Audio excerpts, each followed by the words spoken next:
Mr. Bland, if you will introduce your team and tell us if the budget will allow you to perform your mission, and if there are other needs that you have, we'd be interested in knowing them, and can't guarantee we can make any changes, but we'll do our best if we know what they are. So we'll turn the mic over to you.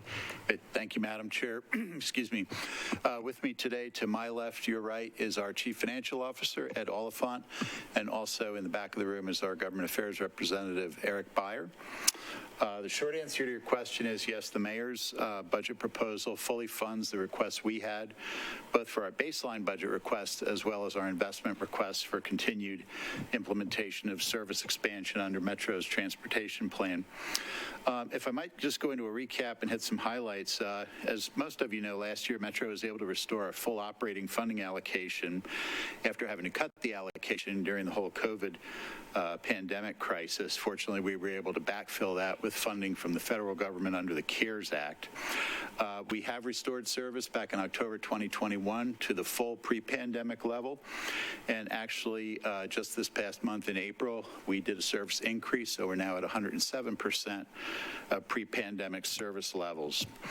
Ridership, which plummeted during the pandemic, is now up at about 80% of pre-pandemic levels, continues to increase every week, and we have several routes, including some of our highest performing, that are well over 100% of pre-pandemic ridership, so I'm very optimistic in that regard. In referencing the April service improvements, some of the things they allowed us to do was to insert additional trips onto a number of our local routes that are experiencing above average ridership growth.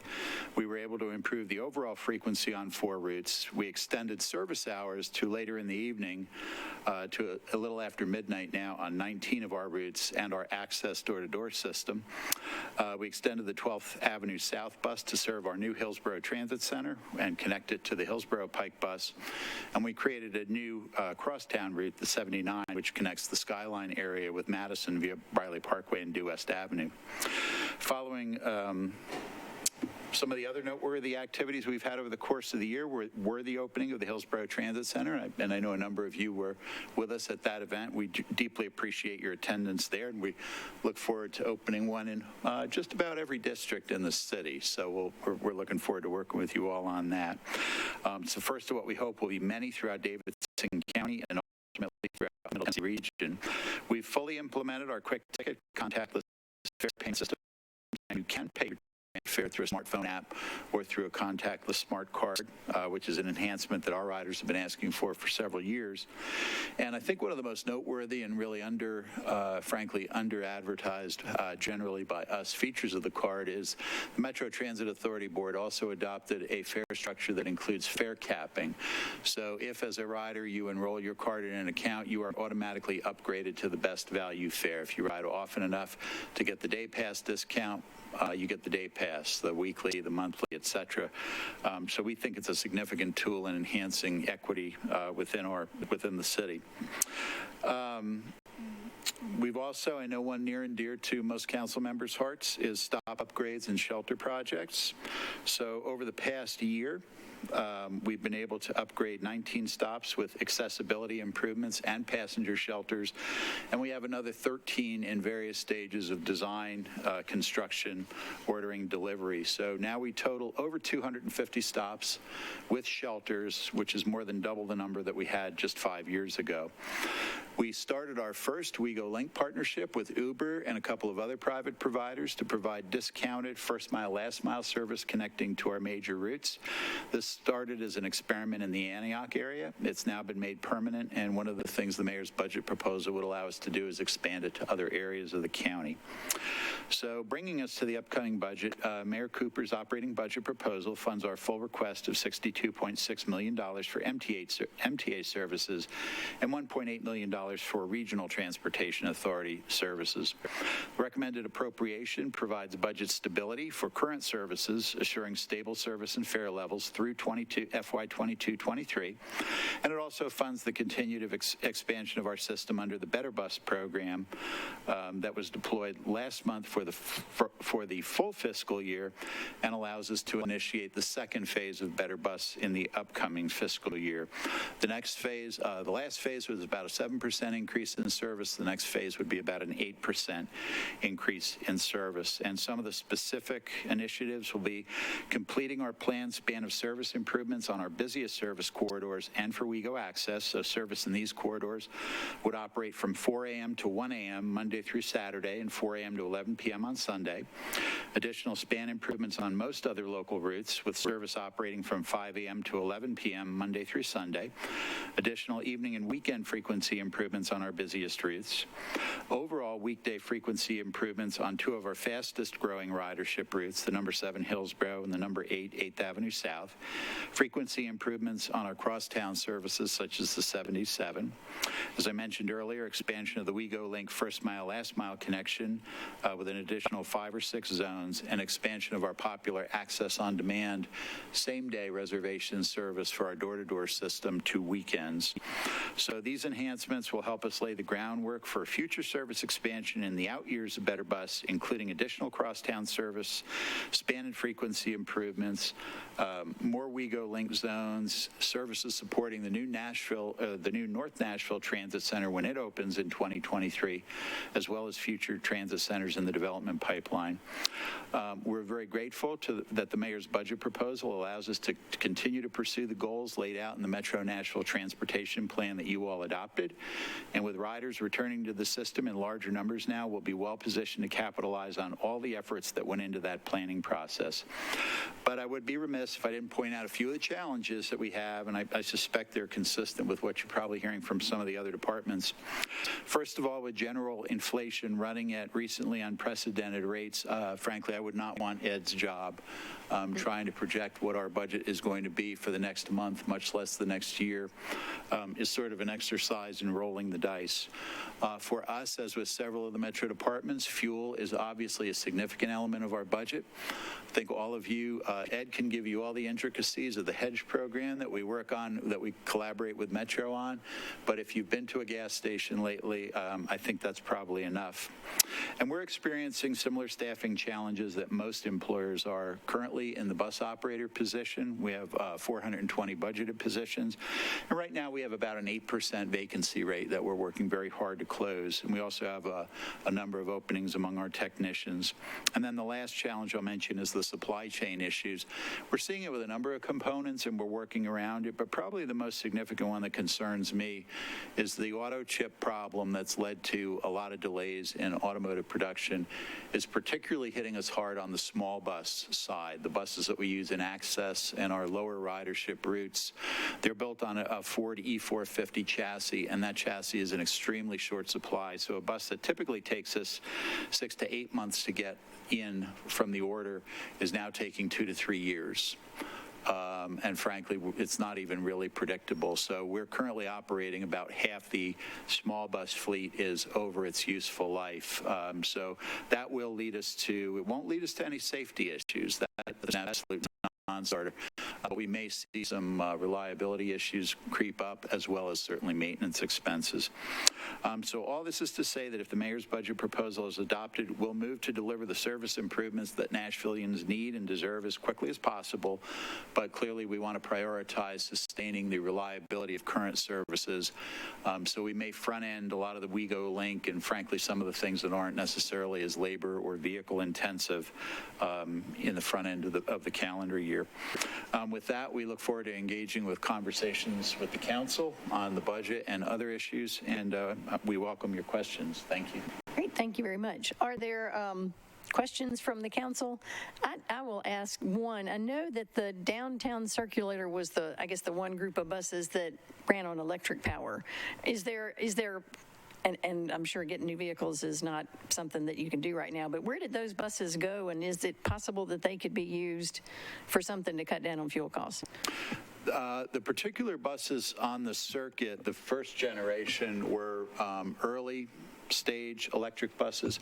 And the primary challenge with them, they're still operable, they can be used, but they have extremely limited range. Gotcha. They were kind of ideal for the circuit because they could basically do about a 4-mile loop and recharge. Two of the newer generation electric buses we have in regular service every day, they are somewhat range limited. We can't, for instance, run them on what I'll call the workhorse routes like the Murfreesboro Pike or the Gallatin Pike, but we do have them running on some of the lower mileage local routes like Meridian and a couple of the crosstown routes. And by the way, in the upcoming, and not specific to the operating budget, but in our upcoming capital plan, we are planning to undertake what's called zero-emission fleet transition plan. So we'll look at a lot of the technological issues and logistical issues associated with zero emission, whether it be battery electric or hydrogen fuel sources. Great, thank you very much. I get that range anxiety. I've got my smart car will get 60 miles to a charge if I plan it right. So, and the challenge is it's widely fluctuates depending on whether the duty cycle it's in, what have you. So, understandable. Other council members, questions? Councilmember Radford. Thank you, Chair. I'm seeing that there's an increase of the subsidy to WeGo. Will that increase allow you to expand routes or expand stops, or is this just a maintenance where it's going to keep you in a status quo? We'll be expanding service hours by about 8%, so it'll be a significant improvement in service. Most of the focus this time around is continuing on, let me go back to the, finishing out the span of service improvements, so having a lot of our routes run longer hours, running better frequency. Another common complaint or request, depending on how you classify it, is running our weekend and evening services more frequently, so there'll be a significant amount of resources put into that. See some of the others.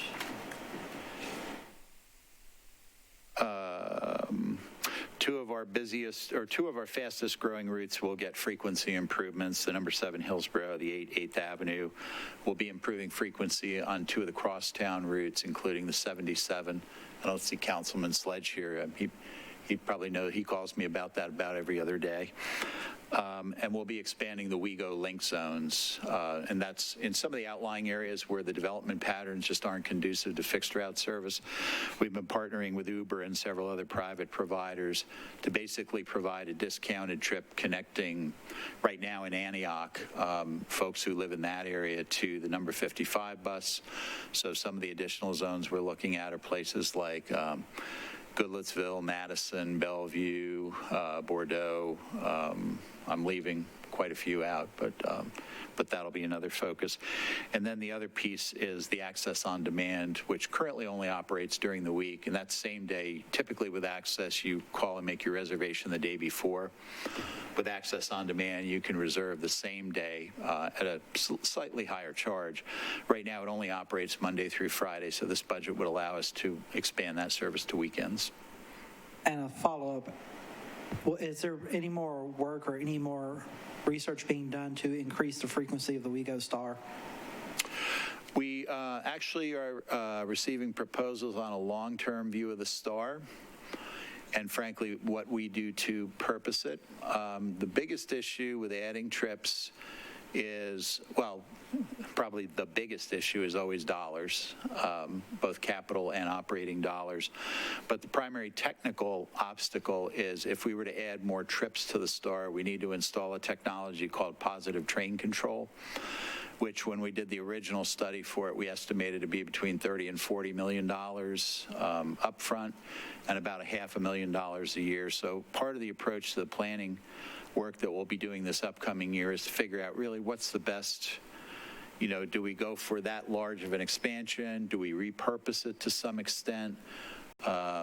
So it'll be kind of an all-in, what do the development patterns look like? I know we've talked to Councilman Syracuse about the area around Donaldson Station and what that might look like in the future. So it's, if you look back to the transportation plan that was adopted in 2020, that level of expansion on the Star was contemplated, but it came to about $140 million in upfront capital and about an additional $5 million a year in operating. So it's a pretty heavy lift when we're not sure where those numbers are.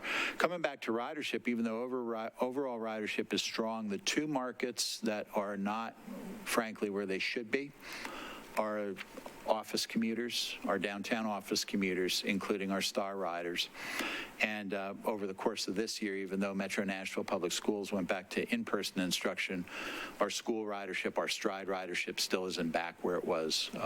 It's still kind of lagging behind. So those are a couple of areas we need to focus on. Thank you. Other questions? Councilmember Nash. Could you give us a short description of the Uber connections? I take bus out to Knowles Road and Brewer Drive, and I still got 2 miles to walk home. When do I contact Uber? Do I get off and go to the local store and wait, or what's the? So the way it's designed, I'll use the Antioch zone as an example. There are 2 stations on our number 55 route where you can connect to the Uber connection with WeGo Link. So if, for instance, you live in an apartment or you're just somewhere within that zone, and the zones are about 7 or 8 square miles, kind of drawn around, natural, whether it's waterways or significant roadways or what have you. And we worked with Uber to develop those zones. So if you're within that zone and you use your regular Uber app, you will have an option when you get your choices for UberX and everything else, you'll get an option called WeGo Link. And WeGo Link will restrict you to just going to one of those 2 specific stations. So you would just book your Uber ride the same way you book any other Uber ride. They will charge you, they'll take $2 out of your account. We pay for up to the next 8. We give a discounted deal with Uber. And then if there's anything over $10, that would go back to the user as well. We really haven't seen that yet. The only time that the zones are designed to try to keep that total fare in that range.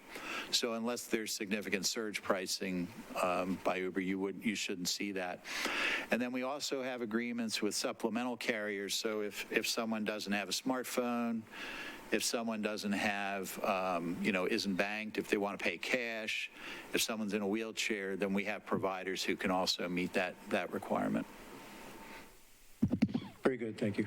Good question. And those connections work on either end. You can either take it from your trip origin to one of those bus stops, or you can get off that bus and then connect to Uber to finish out your trip on the way back. Councilmember Cash. So what you just said about this Uber option, you said it like if you are on your Uber app, you'll see it. Are you all like publicizing it on your WeGo website? And Yes. You talked about zones. Is there a map showing those zones? And Yes, you can go to the webpage right now and find that. And again, right now, it's only operating in Antioch. We started it as a pilot, frankly, to work out operational kinks. There's a couple things we need to do to put it in place, and one is finding, which in some parts of the city, as you all know, can be tough, finding good, safe places where the Uber vehicle can park and you can safely navigate to the adjacent bus stop. So that's one of the precursors. But again, and likely front-loaded, if this budget is approved, those are zones we can put in place fairly quickly, especially now that we have the Antioch experience under our belts. oh, I'm sorry, where is it on the website? You wouldn't be able to find it here because we are not in a zone. If you were down in the zone in Antioch, it would pop up on your Uber app.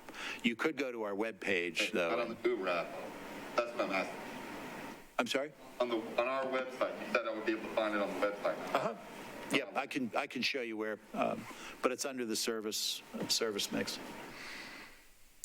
And are you saying if you're in a zone, it will turn up on your Uber app as well? Gotcha. That's a great innovation. Any other questions before we go? We're letting you guys off easy. When are we going to get bus on shoulder? Oh, that's a great question. And we're anxious for our new TDOT commissioner to take office for us to chat about that, among other things. Great. And are queue jumps and things like that already in the works or in implementation that allow the bus to travel faster than cars in some places? Can you talk about that? We have a few queue jumps. The first couple were along Murfreesboro Pike as the broader, and then we also have a queue jump at the new Hillsborough Transit Center. So they're definitely ones that we're looking at them as well. They're in the design for the North Nashville Transit Center, as well as some broader pedestrian improvements. One of the projects that you all funded, the mayor's office proposed in last year's capital spending plan, is to start doing corridor planning in the Murfreesboro Pike corridor for some form of high-capacity transit, whether that's bus rapid transit or whatever else it might be. And that could also incorporate, some of those improvements. Great, thank you. By the way, just kind of layering on to Director Durbin's conversation, first of all, we are a very satisfied customer of Metro IT. Our IT folks can focus on what I call our application software, and we let Keith stay awake nights worrying about hackers and all the cybersecurity stuff. But one of the great partnerships that's developed is with NDOT, Metro IT, and ourselves on the transit signal priority types of projects, transit signal communication projects. Great. Look forward to seeing those speeding traffic up. Well, if that is all the questions, then we will thank y'all very much. And Dr. White, are there more of your team coming, or would you be interested in coming on up? Thank you all. Thank you so much, Mr. Blaine. Mr. Oliphant, we appreciate it.